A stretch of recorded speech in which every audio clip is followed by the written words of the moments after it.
الحمد لله رب العالمين الرحمن الرحيم مالك يوم الدين إياك نعبد وإياك نستعين اهدنا الصراط المستقيم صراط الذين أنعمت عليهم غير المغضوب عليهم ولا الضالين. صلوات پڑھیں تو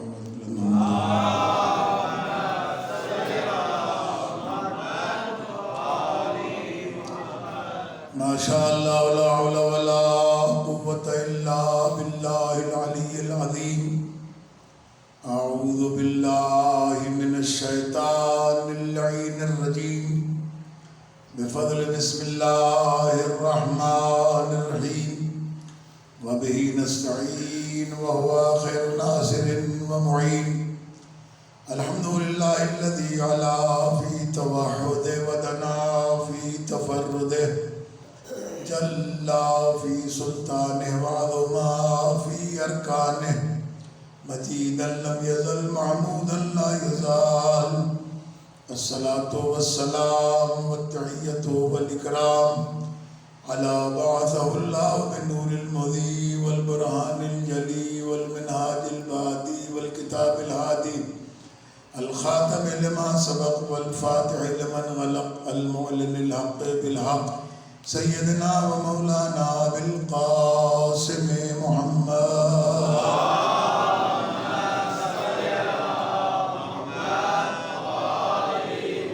الصلاة والسلام على عترته التي يبين الأطهرين المعصومين الذين أذهب الله عنهم الرجس وطهرهم تطهيرا.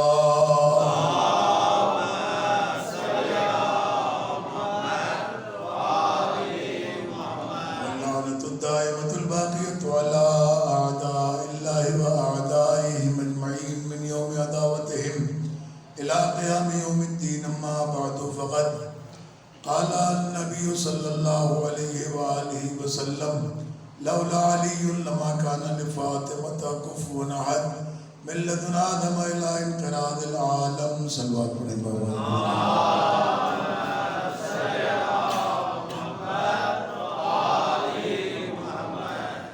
محترم، اس سلسلے میں گزشتہ 2 مجلسوں میں عرض کر چکا اور آج پھر آپ کی خدمت میں اسی حدیث مبارکہ کی تلاوت کا شرف حاصل کیا.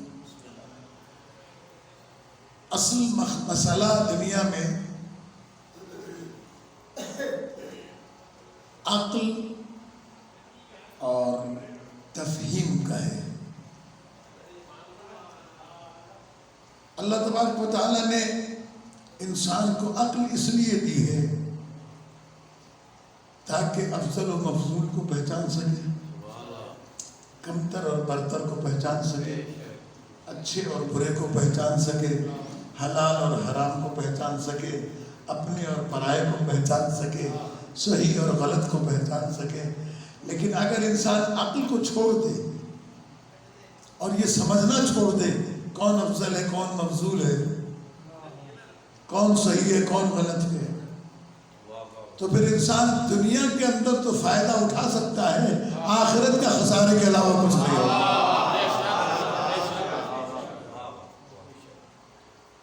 پروردگار عالم نے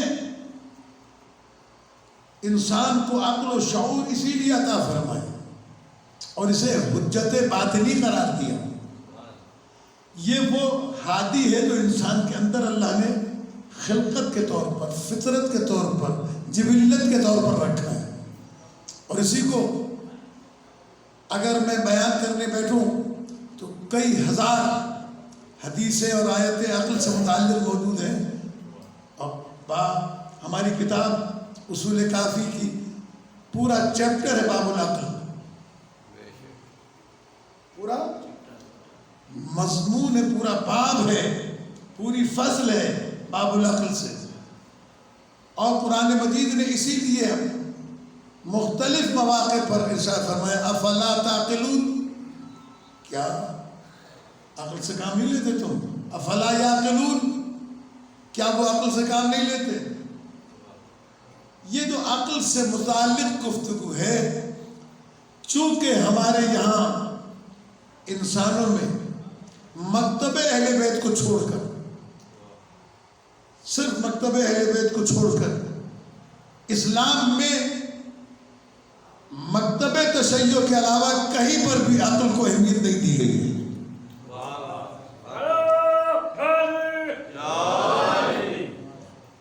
کہیں پر بھی عقل کو مولانا محمد اسماعیل دیوبندی علی اللہ مقامہ سے پوچھا گیا تھا، سوال کر کے ان کی مجلسوں میں پرچیاں آتی تھی، سوالات تھی کہ مولانا دین میں عقل کو کتنا دخل ہے؟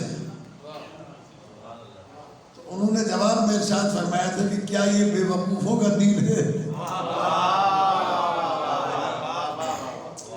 اس لیے کہ جب انسان عقل سے کام لے گا تو سمجھ میں آئے گا صحیح کون ہے، غلط کون ہے، افضل کون ہے، مفضول کون ہے۔ آج تو دنیا میں یہ اہل بیت علیہ السلام سے متعلق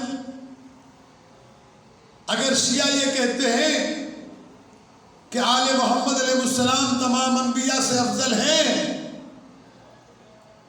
تو اعتراض ہوتا ہے، نبی سے افضل کیسے ہو سکتے ہیں، انبیاء سے افضل کیسے ہو سکتے ہیں؟ وہ صاحب شریعت ہوتے ہیں، وہ دین لے کے آتے ہیں، وہ اللہ کا پیغام لے کے آتے ہیں، اہل بیت کیسے افضل ہو سکتے ہیں؟ یہ سوال اس لیے کیا گیا کہ عقل سے کام نہیں لیا گیا۔ دنیا میں اگر عقل سے کام لیا جاتا تو یہ سوال ہی نہ اٹھتا۔ میں اس سے ذیل میں بہت کچھ عرض کر چکا ہوں اور میں کچھ عرض کرنا چاہتا ہوں تاکہ ہمارے بچوں کی عقل کھلے اور اگر کوئی سوال کرے تو جواب دے سکے کہ آل محمد علیہ السلام انبیاء سے افضل اس لیے ہیں کہ سارے انبیاء کی شریعتیں منسوخ ہو گئی محمد مصطفیٰ کی شریعت کے بعد۔ آدم علیہ السلام سے لے کر عیسیٰ علیہ السلام تک تمام نبیوں کی، تمام انبیاء کی شریعتیں منسوخ ہو چکی، رد ہو چکی، اب فقط شریعت باقی ہے تو محمد مصطفیٰ کی باقی ہے۔ تو جو اس محمد مصطفیٰ کی شریعت کا وارث ہوگا وہ ان منسوخ شدہ شریعتوں سے افضل ہوگا۔ اور مزے کی بات ہے، بڑی لطیف بات ہے، مانتے ہیں اور انکار کرتے ہیں۔ مثال کے طور پر تمام تاریخ اسلام، تمام محدثین، تمام علماء اہل سنت، مسلمانوں کے تمام علماء نے لکھا کہ جب حضرت مہدی علیہ السلام تشریف لائیں گے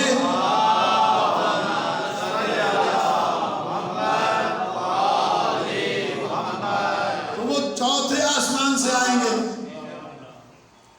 اور امام مہدی علیہ السلام زمین سے ظہور فرمائیں گے۔ یہ الگ مسئلہ ہے کہ پیدا ہوں گے یا ظہور کریں گے، ہم اس پر بحث نہیں کرتے، لیکن جب حضرت عیسیٰ علیہ السلام آئیں گے تو حضرت مہدی علیہ السلام اس وقت موجود ہوں گے لیکن پردے غیبت میں ہوں گے۔ اور حضرت عیسیٰ علیہ السلام آ کر عیسائیوں سے تبلیغ کریں گے۔ تاریخ ابن کثیر کے پہلے باب میں یہ لکھا ہوا ہے، اگر کسی کو پڑھنا ہو تو میں حوالہ دے دیتا ہوں، تاریخ ابن کثیر میں یہ حوالہ موجود ہے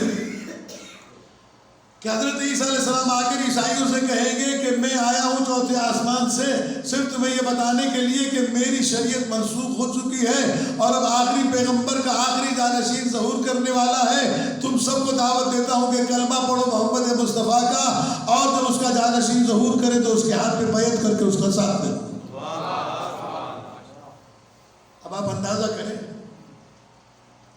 کہ سرکار ختمی مرتبت کی تبلیغ کرنے کے لیے مولوی آتے ہیں،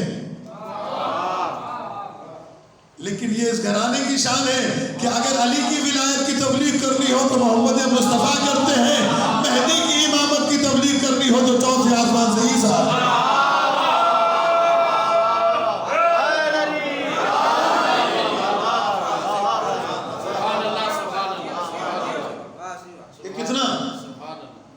کمال کا رتبہ ہے اللہ نے رکھا۔ اور جب حضرت امام علیہ السلام کا ظہور ہو جائے گا تو تاریخ نے لکھا کہ ایک وقت وہ بھی آئے گا کہ جب حضرت عیسیٰ علیہ السلام اور حضرت مہدی علیہ السلام ایک ساتھ ہو جائیں گے، ایک ہی جگہ پر ہوں گے، نماز کا وقت ہوگا، صفیں بچھے گی امام مہدی علیہ السلام ارشاد فرمائیں گے تقدم یا نبی اللہ، اللہ کے نبی آگے بڑھے نماز پڑھائیں. اخلاق کا تقاضا ہے. حضرت عیسیٰ علیہ السلام کہیں گے تقدم یا سیدی، اے میرے سردار آپ آگے بڑھے، میں نماز نہیں پڑھا سکتا. تو بس یہ بات سمجھ لیجئے گا کہ جب حضرت پروردگار عالم کی جانب سے یہ قانون بن گیا کہ حضرت مہدی علیہ السلام مصطفیٰ صلی اللہ علیہ وآلہ وسلم کے آخری جانشین کو عیسیٰ نماز نہیں پڑھا سکتا، تو محمد کو عرب کا پرتو کیسے نماز پڑھا سکتا؟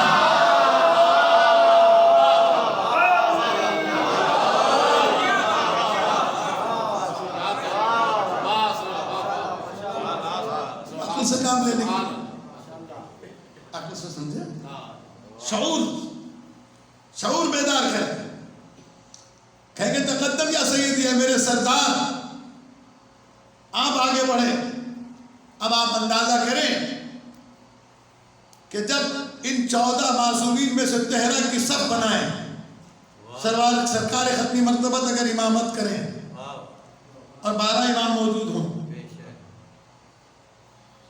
تو حضرت علی پیغمبر کے پیچھے نظر آئیں گے، امام حسن مصطفیٰ حضرت علی کے پیچھے نظر آئیں گے، امام حسین علیہ السلام امام حسن مصطفیٰ کے پیچھے نظر آئیں گے، علی رضی اللہ العابدین علیہ السلام حضرت امام حسین کے پیچھے نظر آئیں گے، حضرت محمد باقر علیہ السلام امام علی رضی اللہ العابدین کے پیچھے نظر آئیں گے، جعفر صادق علیہ السلام ان کے پیچھے نظر آئیں گے، امام موسیٰ کاظم ان کے پیچھے نظر آئیں گے، حضرت امام رضا علیہ السلام امام موسیٰ کاظم کے پیچھے نظر آئیں گے، حضرت امام محمد تقی جواد حضرت امام علی رضا کے پیچھے نظر آئیں گے، حضرت علی نقی علیہ السلام حضرت محمد تقی کے پیچھے نظر آئیں گے، حضرت امام حسن عسکری علیہ السلام علی نقی کے پیچھے نظر آئیں گے، اور امام مہدی علیہ السلام حسن عسکری کے پیچھے نظر آئیں گے. اور آپ یہ بات تو جماعت کی نماز پڑھنے والے جانتے ہیں کہ جب پیچھے مقتدی کھڑا ہوتا ہے تو جہاں مقتدی کے پیر ہوتے ہیں وہاں مقتدی کا سر ہوتا ہے.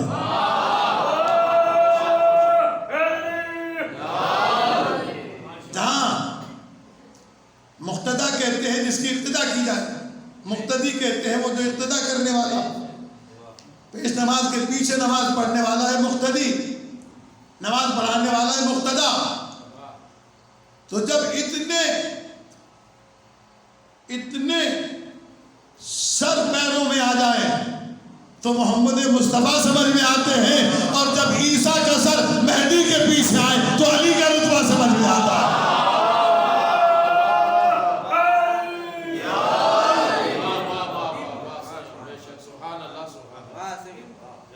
یہ رتبہ ہے پیچھے. اسی لیے مسلمانوں نے نماز جماعت کے لیے یہ شرط ہی ختم کر دی کہ پڑھانے والا کون ہو.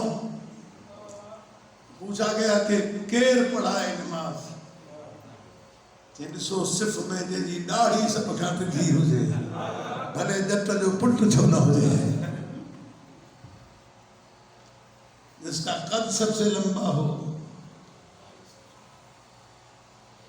اور منبر کے تقاضے کے مطابق میں آگے پڑھ نہیں سکتا، اس لیے کہ یہ عصمت مآب اہل بیت کا ذکر ہے، ورنہ جو شرائط وہاں لکھی گئی ہیں وہ آپ خود جا کر پڑھ لیجیے گا، وہ پڑھنے جیسی بھی نہیں ہے.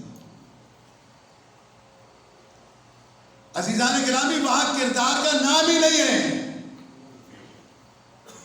وہاں نام یہ ہے کہ جو بھی آگے آ جائے اس کے پیچھے کھڑے ہو جاؤ، جو بھی آگے آ جائے، نہ تقویٰ نہ پرہیزگاری نہ علم نہ مرتبہ نہ رتبہ، لیکن مکتبہ اہل بیت میں شرائط ہے، مرد ہو عورت نہیں پڑھا سکتی، شیعہ اثنا عشری ہو غیر شیعہ اثنا عشری نہیں پڑھا سکتا، حلال زادہ ہو حرامی نماز نہیں پڑھا سکتا جی، اور عادل ہو، گناہ کبیرہ نہ کرتا ہو، گناہ صغیرہ پر اصرار نہ کرتا ہو، اپنے پورے اعضاء پر کھڑے ہو کر نماز پڑھانے کی صلاحیت رکھتا ہو، ٹھوٹھو ایڑو مندو جو کو پانچی جنگتے پی ہی نہ سکے، اندھو جو اپنے قبلے کا تعین نہ کر سکے، اس کو حق نہیں ہے کہ وہ امامت کرے۔ تو جہاں مرتبہ تشیع کے قانون میں پیش نماز کے اتنے شرائط ہیں، اگر 2 رکعت کی نماز ہم کسی کے حوالے نہیں کر سکتے تو پورا دین ایسے کے حوالے کرتے کرتے۔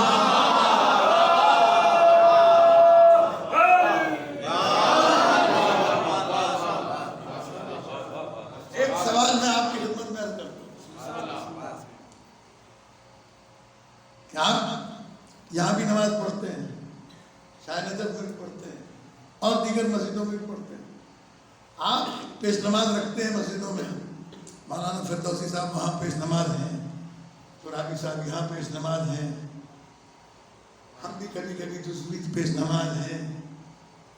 آپ نے کبھی کسی پیش نماز سے پوچھا کہ بابا اپنے ابا کا نام تو سرٹیفکیٹ تو دو کہ تم حلالی ہو کہ نہیں؟ پوچھا کبھی؟ کیوں؟ پوچھ کے دیکھیں ہنگامہ ہوتا ہے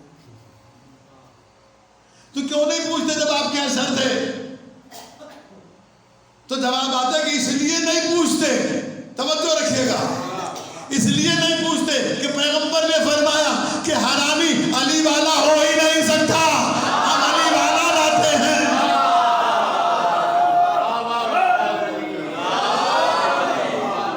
ہم اس سے علی کی ولایت کی گواہی لیتے ہیں، پتہ چل جاتا ہے کہ اس کا باپ ایک ہے اور ماں بھی ایک ہے۔ جی یہ عقل سے کام لینے کی ضرورت ہے، فضیلت میں، عظمت میں۔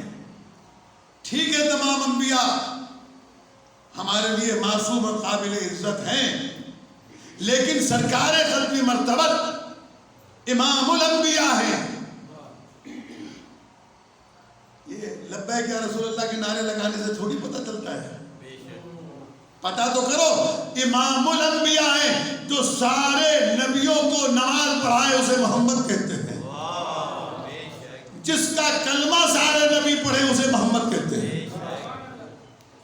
آدم علیہ السلام سے لے کے عیسیٰ علیہ السلام تک امتوں کو کلمہ پڑھایا ہے، لا الہ الا اللہ، آدم صفی اللہ، لا الہ الا اللہ، نوح نبی اللہ، لا الہ الا اللہ، ابراہیم خلیل اللہ، لا الہ الا اللہ، موسیٰ کلیم اللہ، لا الہ الا اللہ، عیسیٰ روح اللہ۔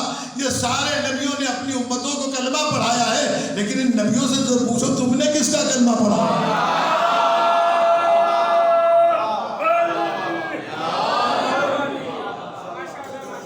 بتائیں سارے مفتی مل کر کے نبی کس کا کلمہ پڑھتے تھے؟ کیا یہ خود اپنا کلمہ پڑھتے تھے یا کسی کا کلمہ پڑھتے تھے؟ تو سارے مفتی کہیں گے کہ دنیا میں آ کر نہیں، اللہ نے ان تمام نبیوں سے محمد مصطفیٰ کا کلمہ عرش پر پڑھوایا تھا، وہاں پڑھوایا تھا۔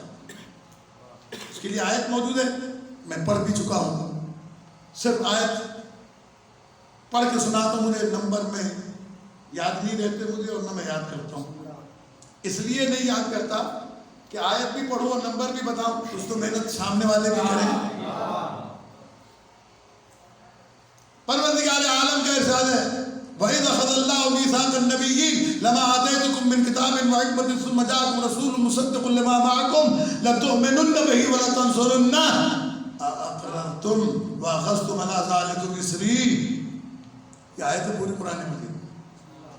یاد کرو اس وقت کو جب اللہ نے تمام نبیوں سے وعدہ لیا کہ تمہارے پاس وہ آئے گا کہ جو تمہارے پاس جتنی بھی کتابیں ہوں گی اس کی تصدیق کرنے والا ہوگا، تو تم ضرور پھر ضرور اس پر ایمان لانا اور اس کی مدد بھی کرنا۔ کیا تم اس بات کا اقرار کرتے ہو؟ کہنے لگے ہاں کرتے ہیں۔ کہا تم نے اس بات کو مضبوطی سے تھام لیا؟ کہا مضبوطی سے تھام لیا۔ قال فاشهدوا، کہا سر ہلا کے نہیں، زبان سے گواہی دو۔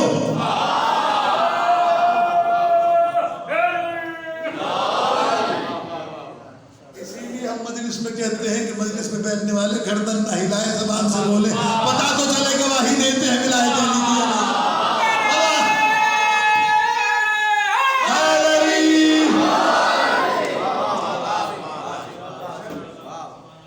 قال فاشهدوا وانا معكم من الشاهدين، گواہی دو اور میں بھی تمہارے ساتھ گواہوں میں سے ہوں۔ تو جہاں پروردگار عالم انبیاء سے عالم ارواح میں سرور کائنات کی رسالت کی گواہی لے رہا ہے، کیا پڑھا ہوگا انہوں نے قال فاشهدوا میں؟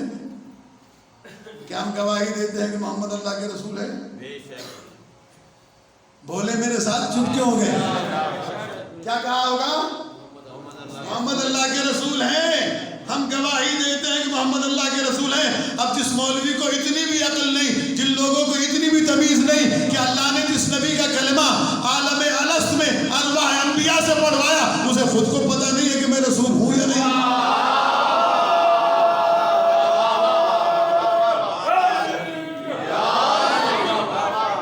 اب ان عقل کے پیدل لوگوں سے جنہوں نے عقل سے کبھی کام نہیں لیا، ان سے بحث کرنا فضول ہے، اس لیے کہ قرآن مجید وہ حاکم ہے کہ خود پیغمبر بھی اس کے محکوم ہیں۔ قرآن مجید کے مقابلے میں ہمارے ہاں حرام ہے اجماع بھی، اجماع حرام ہے، سارے مسلمان ایک طرف ہو جائیں، قرآن ایک طرف ہو تو قرآن حق پر ہے، سامنے کھڑے ہونے والے سب باطل پر ہیں۔ جی سامنے کھڑے ہونے والے سب باطل ہیں۔ تو جب اللہ تبارک و تعالی عظمت بتا رہا ہے، کیا پیغمبر کی عظمت بتا رہا ہے، کیا عظمت بتا رہا ہے؟ علمک ما لم تکن تعلم، اے رسول تجھے وہ سب کچھ پڑھا دیا گیا تو تو نہیں جانتا، تو مکمل علم پیغمبر کو دیا، اور پیغمبر نے اس مکمل علم کا اعلان کیا، انا مدینۃ العلم، میں العلم کا شہر ہوں، علم کا نہیں۔ دیکھیے طلبہ بیٹھے ہیں، علماء بیٹھے ہیں، مولانا فدا حسین فردوسی ترابی صاحب بیٹھے ہوئے ہیں، آپ پوچھ لیجیے گا جب علم اس میں نکرہ ہے، جب اس پر الف لام لگ جائے العلم تو یہ معرفہ ہو جائے گا۔ العلم استغراق کا ہے، معرفہ کا نہیں۔ استغراق یعنی کائنات میں کوئی علم ایسا نہیں جو میرے پاس نہ ہو، میں تمام کائنات کے ہر علم کا شہر ہوں، اس شہر علم کا دروازہ علی ہے۔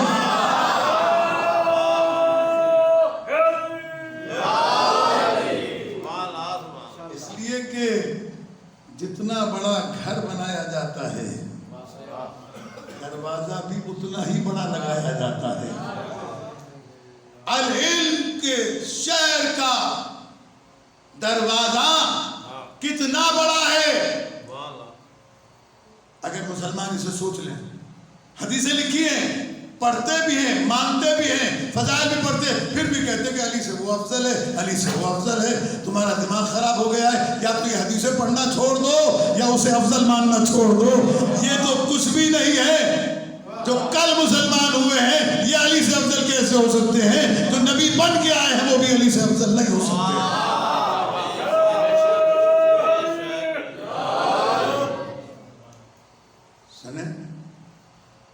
پیغمبر سے پوچھا یا رسول اللہ، آپ نے جو دروازہ علی کو بنایا ہے علم کے شہر کا، یہ دروازے کی خصوصیت کیا ہے، کتنا بڑا ہے؟ ہر آدمی اپنے پیسے کے مطابق بناتا ہے۔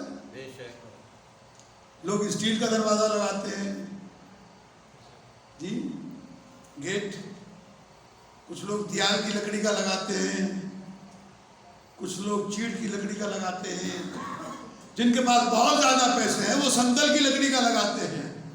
دروازے سے پتہ چلتا ہے مالک کیسا ہے، کتنا مالدار ہے۔ تو پیغمبر سے پوچھا یہ دروازہ کتنا اونچا ہے، کتنا بڑا دروازہ آپ نے لگایا ہے؟ آواز آئی جس نے آدم کو دیکھنا ہو ان کی صفت میں، من اراد ان ينظر الى آدم في علمه في صفته وإلى نوح في هيبته وإلى موسى في صوته وإلى عيسى في، یہ صفات بیان کرتے ہوئے مجھے اس وقت پوری حدیث یاد نہیں، میں غلط لفظ استعمال نہیں کرنا چاہتا. پیغمبر نے فرمایا آدم سے لے کے عیسیٰ تک جس نبی کو تم دیکھنا چاہو اس دروازے میں تمہیں ہر ایک کا کمال نظر آئے گا. اسی لیے تو وہ بچپن میں ہمیں ربائی یاد کرائی گئی تھی جسے ہم پڑھا کرتے تھے کہ اوصاف نبیوں کے اگر یکجا کیے جائیں تو علی بنتا ہے. بکھرے ہوئے اوصاف نبیوں کے یا رسولوں کے اگر یکجا کیے جائیں تو علی بنتا ہے. جتنے سب کو عطا کیے وہ بھی علی کو ملے، اور اس کے بعد جتنے محمد مصطفیٰ کو ملے وہ سب بھی علی کو دیے، وہ سب بھی علی مرتضیٰ کو دیے. اب یہ اتنا اونچا دروازہ، یہ علم کا دروازہ، اس لیے علی علیہ السلام کے علاوہ منبر پر کسی نے علم کا دعویٰ نہیں کیا. علی نے کہا سلونی، پوچھو پوچھو، سلونی سلونی، مجھ سے پوچھو، اس سے پہلے کہ میں تمہارے درمیان میں رہ رہا ہوں مجھ سے پوچھو. انی اعلم بها من طرق الارض سلونی عن طرق السماء فانی اعلم بها من طرق الارض. مجھ سے آسمان کے رستوں کے بارے میں پوچھو، زمین کے رستوں سے زیادہ وہاں کے رستوں سے واقف ہوں. یہاں تو کل آیا ہوں، وہاں ہمیشہ سے رہا. یہ جو سارے نبیوں کا علم لیے ہوئے ہیں، عظمتوں میں کمال شخصیت ہے. پیغمبر فرماتے ہیں لولا علی لما کان لفاطمہ کفوا احد، میری بیٹی اتنی عظمت والی ہے، علی نہ ہوتا تو اس کا برابری کرنے والا کوئی نہ ہوتا.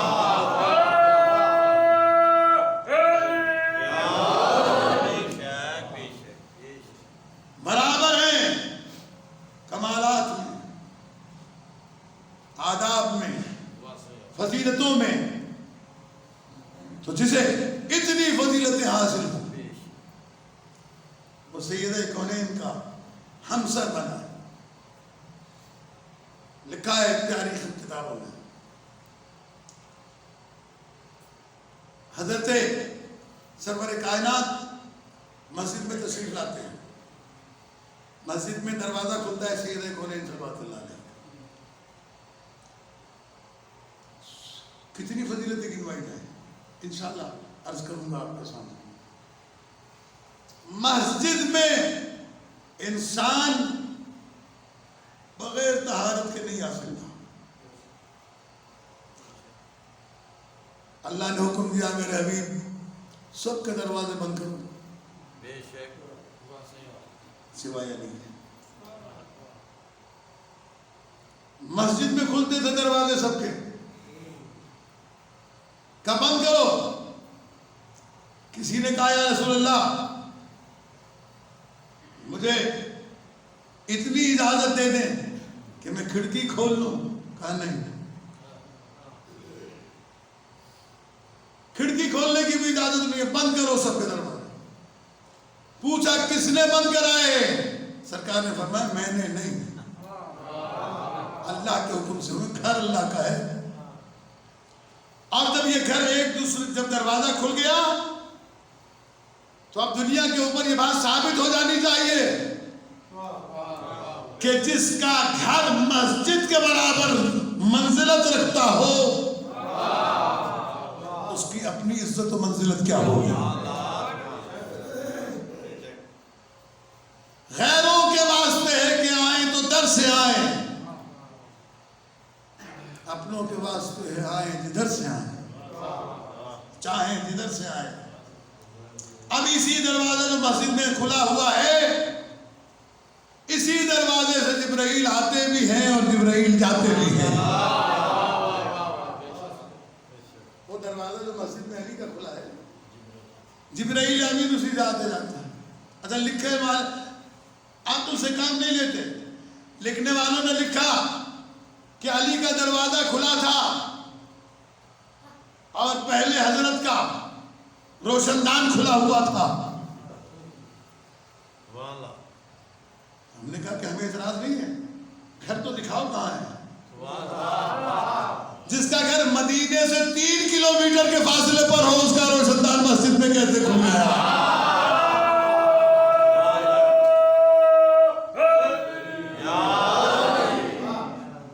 یہ ہے عقل کی مار.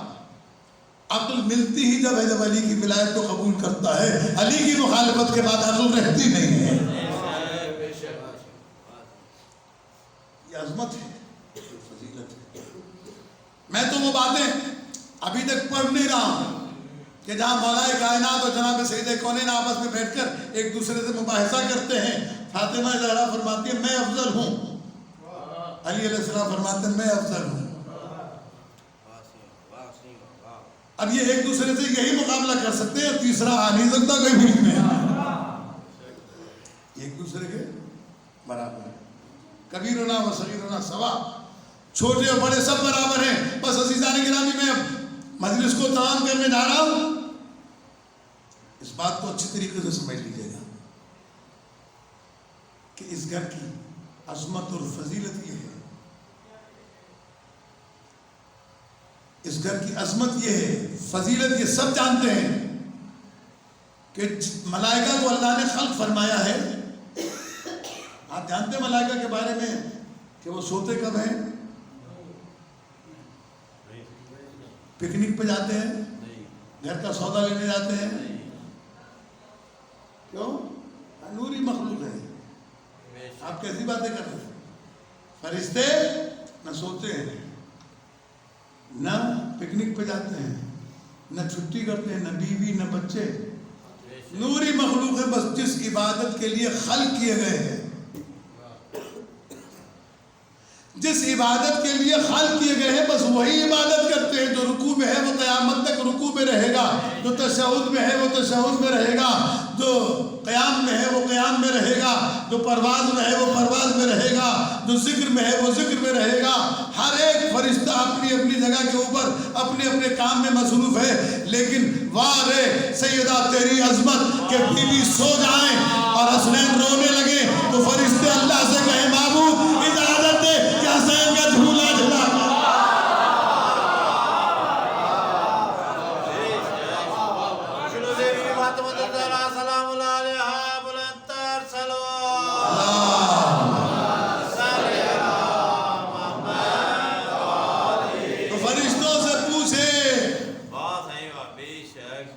تمہیں آسمانوں پہ مزہ نہیں آتا؟ کبھی چکی پیسنے چلے آ رہے ہو, کبھی کپڑے لیے چلے آ رہے ہو, کبھی جھولا جھلانے چلے آ رہے ہو. یہ شہزادی کے بارے میں کئی بار ایسا لوگوں نے رسول خدا سے پوچھا کہ ہم نے دیکھا کہ شہزادی سو رہی تھی, چکی چل رہی تھی. کہا وہ فرشتے آتے ہیں پیسنے کے لیے, جنر پیہن, بچوں کا جھولا جھلانا ہے. عزیزان گرامی تو بس میری سمجھ میں ایک بات آئی کہ یہ گھر زمین پر اتنا بلند ہے, توجہ رکھیے گا, یہ گھر زمین پر اتنا بلند ہے کہ جب زمین والوں کو معراج کرانا ہو تو اللہ عرش پہ بلاتا ہے, جب آسمان والوں کو معراج کرانا ہو تو بطول کے دروازے میں بھیج دیتا ہے.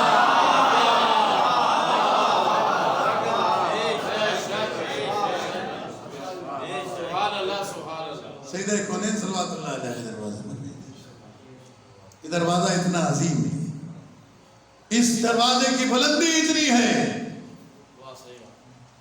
میں ہر سال عرض کرتا ہوں اور کرتا رہوں گا جب تک زندہ ہوں, اس لیے کہ میرے بچوں کو یہ بات اچھی طریقے سے ذہن نشین ہو جائے کہ مولوی کا کام ہے امت کو گمراہ کرنا,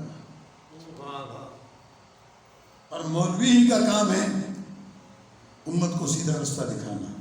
ہمارے استاد مرحوم مولانا عباس علی نجفی اللہ مقام فرمایا کرتے تھے کہ جاہل بیچارہ کیا کر سکتا ہے, اس کو کچھ آتا ہی نہیں ہے, اگر رستے سے بھٹکائے گا تو بھی مولوی,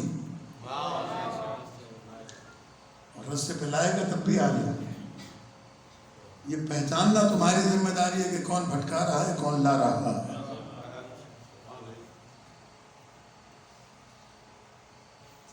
یہ آسانی سے اعلان کر دیتے ہیں لوگ کہ آل محمد افضل ہے لیکن انبیاء سے نہیں. کیا پتا تجھے کبھی آل محمد کے فضائل پڑھے ہوں؟ فرصت ہی نہیں ہے اہل بیت علیہ السلام کے فضائل پڑھنے کی. اگر آل محمد کے فضائل پڑھے ہوتے تو پھر یہ بات سمجھ میں آ جاتی. تجھے سمجھ میں نہیں آئی لیکن طارق جمیل کو سمجھ میں آ گئی. اس نے کہا کہ من کنت مولا کے معنی دوست کے نہیں ہے، آقا کے ہیں. تو پیغمبر جسے ساری کائنات کا مولا بنا کے جائے اس سے کون افضل ہو سکتا ہے؟ حضرت آدم علیہ السلام کے بارے میں تو سنی شیعہ روایتیں لکھتی ہیں. حضرت آدم علیہ السلام جب زمین پر آئے رو رہے تھے، معبود جنت سے نکالا گیا ہوں معاف کر دے. جبرائیل امین آئے، کہا آدم علیہ السلام سے کہ اپنے آپ کو بخشوانا چاہتے ہو؟ اللہ کی بارگاہ میں کہا ہاں. تو کہا کہ پھر دعا کرو، اللہم بحق محمد وانت المحمود وبحق علی وانت علی الاعلیٰ وبحق فاطمہ وانت فاطر السماوات والارض وبحق الحسن وانت المحسن وبحق الحسین وانت قدیم الاحسان.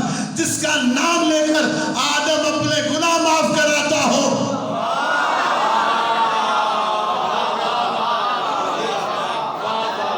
اور یہ جملہ بھی میں خطابت کے زور پہ کہہ گیا. آدم گناہگار نہیں، معصیت کار نہیں. کہا جاتا ہے کہ یہ امر تحریمی نہیں ہے، امر تنزیہی ہے. اس لیے کہ جنت مقام عمل نہیں ہے. جنت مقام عمل نہیں ہے. وہاں صرف انسان رہتا ہے. آدم علیہ السلام کو جنت میں جو بھیجا گیا تھا یہ کسی عمل کی بنیاد پر نہیں بھیجا گیا تھا، عارضی طور پر رکھا گیا تھا. اب زمین پر بھیجنے کے لیے کوئی تو بہانہ چاہیے تھا. یہ بہانہ تھا نا. آدم علیہ السلام کے سلسلے میں معصوم امام سید سجاد علیہ السلام فرماتے ہیں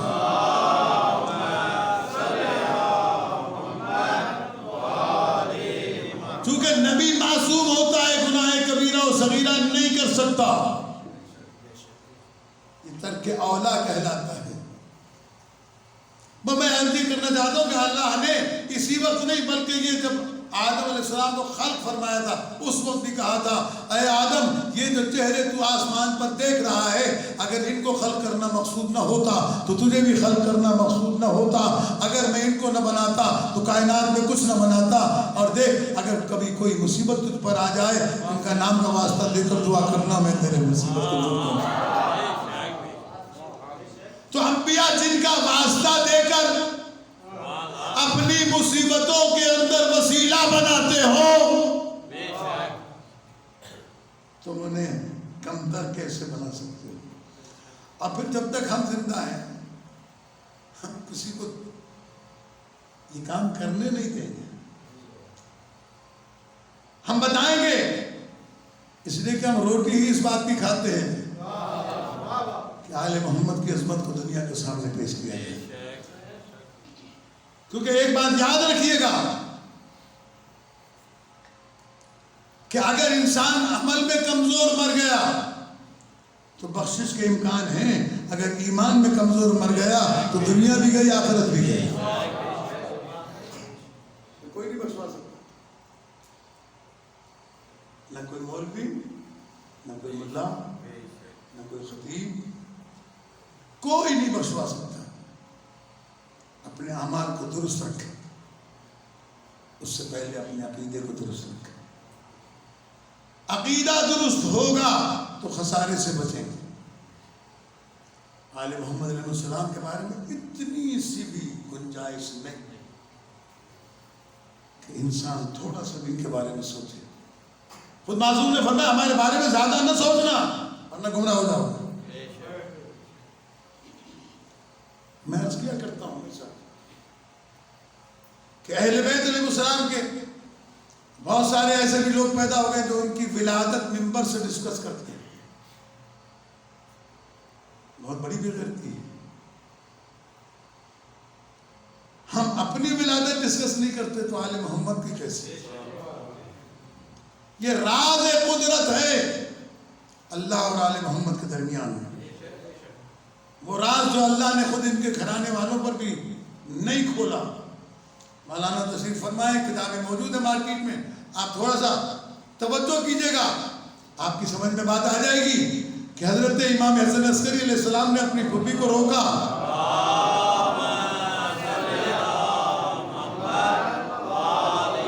پھوپھی کو روکا کہ آج رات میرے بیٹے کی ولادت ہونے والی ہے، رک جائیے، نرجس خاتون کے پاس رہیے۔ کہنے لگی میں تو آثار نہیں دیکھ رہی۔ کہا کہ میں جو کہہ رہا ہوں ایسا ہوگا۔ پھر جناب نرجس خاتون کی یہاں جب ولادت ہوتی ہے امام کی، تو جناب امام حسن عسکری علیہ السلام کی پھوپھی آگے کہتی ہے کہ بیٹے کی ولادت ہو گئی۔ تو کہا آپ نے کیا دیکھا؟ کہا میں نے دیکھا کہ جب ولادت کا وقت قریب آیا تو میرے اور نرجس کے درمیان ایک پردہ حائل ہو گیا، میں نہیں دیکھ سکی۔ اب جو پردہ ہٹا تو میں نے دیکھا کہ بچہ سجدے میں ہے، کہہ رہا سبحان ربی الاعلی و بحمدہ۔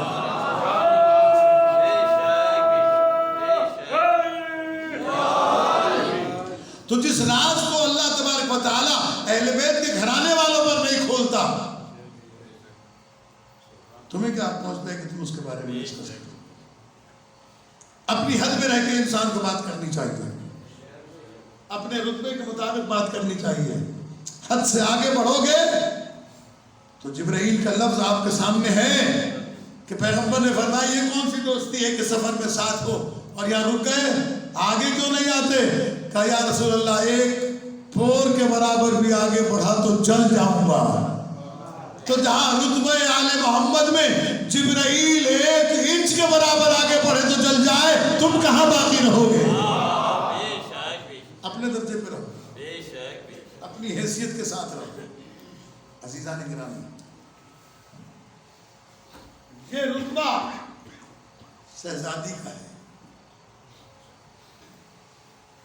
کہ پیغمبر اکرم صلی اللہ علیہ وآلہ وسلم کے وصال کے بعد حضرت بلال محمدی نے قسم کھائی کہ اب میں کسی کے لیے آذان نہیں دوں گا۔ لیکن جب سیدہ کونین کی فرمائش گئی، جناب فضہ نے جا کر کہا بلال، نبی ذاتی کہتی ہے کہ میرے لیے آذان دو۔ حضرت بلال نے منع نہیں کیا۔ لکھا ہے تاریخ میں کہ بلال نے قسم شرعی کھائی تھی جس کو توڑنا کفارہ واجب ہے، لیکن بلال نے کفارہ نہیں دیا، اس لیے کہ بلال جانتے تھے کہ جس نے حکم دیا ہے یہ رسول تو نہیں ہے، یہ بذات الرسول ہے، اس کا حکم وہی ہے جو رسول کا حکم ہے۔ اور جب میدانے پر جا کر حضرت بلال نے کہا اللہ اکبر، ادھر اللہ اکبر کی صدا آئی، ادھر شہزادی نے حجرے کی طرف دیکھا، رو کے کہتی ہے بابا یہ تو وہ ٹائم ہے، یہ وہ وقت ہے کہ جب بلال اللہ اکبر کہتے تھے تو آپ اپنا امامہ اٹھا کے سر پہ رکھتے تھے۔ جب بلال نے کہا اشہد ان لا الہ الا اللہ، شہزادی فرماتی تھی بابا یہ تو وہ وقت ہے کہ جب آپ حجرے سے برآمد ہوتے تھے۔ جب کہا اشہد ان محمد رسول اللہ، شہزادی غش کھا کے گر گئی۔ جناب فضہ نے جا کر کہا بی بی سی کی طرف سے کہ بلال اب آذان نہ دے، ایسا نہ ہو فاطمہ دنیا سے رخصت ہو۔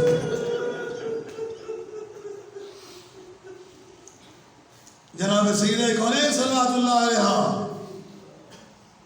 عزاداروں میں بہت زیادہ سخت روایتیں نہیں پڑھ سکتا، میرے اندر ہمت نہیں ہے، اس میں ایک بات پڑھتا ہوں کہ جب جناب سیدہ کونین پر گھر پر ہجوم ہوا، لکڑیاں جمع کی گئیں، آج لوگ ہم سے پوچھتے ہیں کیسے ہو سکتا ہے،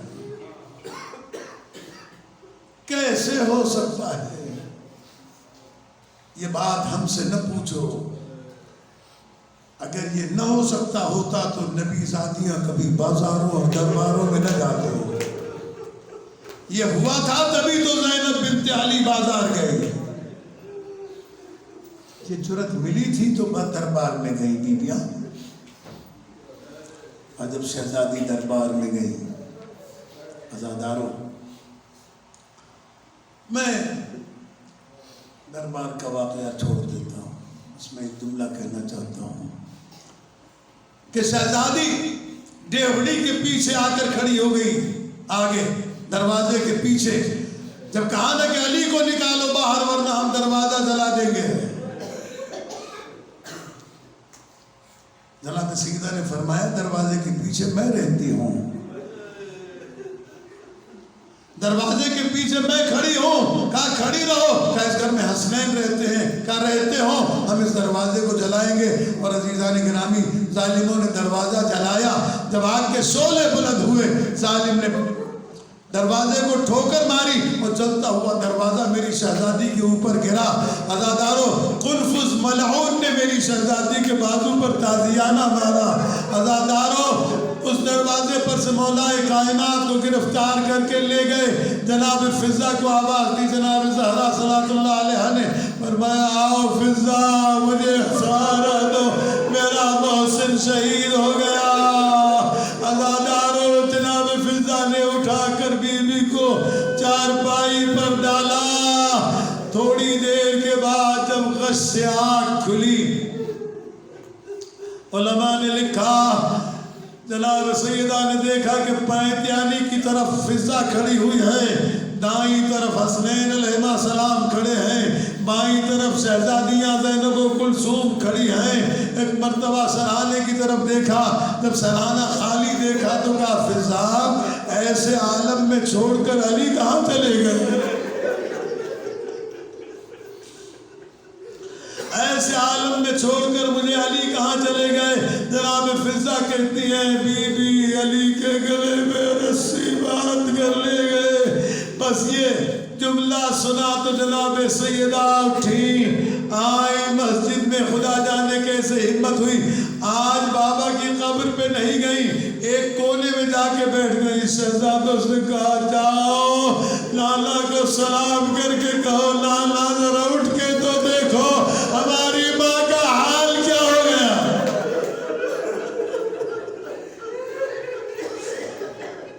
عزاداروں، جب شہزادے نبی کریم کی قبر پر گئے، نبی کی قبر کو زلزلہ ہوا. عزاداروں واپس آ کر بیٹھ گئے. شہزادی رو رہی تھی. ایک مرتبہ شہزادی کی آواز آتی ہے، کہتی ہے حسنین تم ہاتھوں کو اٹھاؤ. میں بھی ہاتھوں کو اٹھاتی ہوں. تمہاری قیمت ناقہ صالح کے بچے سے کم نہیں، میری قیمت ناقہ صالح سے کم نہیں. میں بددعا کرتی ہوں، تم آمین کہنا. ابھی شہزادی یہ کہہ رہی تھی، ابھی ہاتھ اٹھے تھے، ابھی لفظ نکلے نہیں تھے کہ تاریخ نے لکھا کہ مسجد نبوی زمین سے بلند ہونا شروع ہوئی.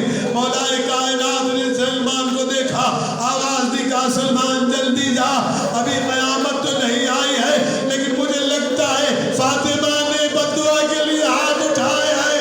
ایسا نہ ہو قیامت آ جائے، جلدی جا فاطمہ کو روک. عزاداروں، سلمان تیز قدم دوڑائے ہوئے آئے، دروازے پر آ کر آواز دی. فضہ کی آواز آئی، بی بی گھر پر نہیں، بابا کی قبر پر ہے. آئی بابا کی قبر پر، دیوار کے باہر کھڑے ہو کر سلمان نے کہا شہزادی سلمان کا سلام قبول ہو. شہزادی بددعا نہ کرنا.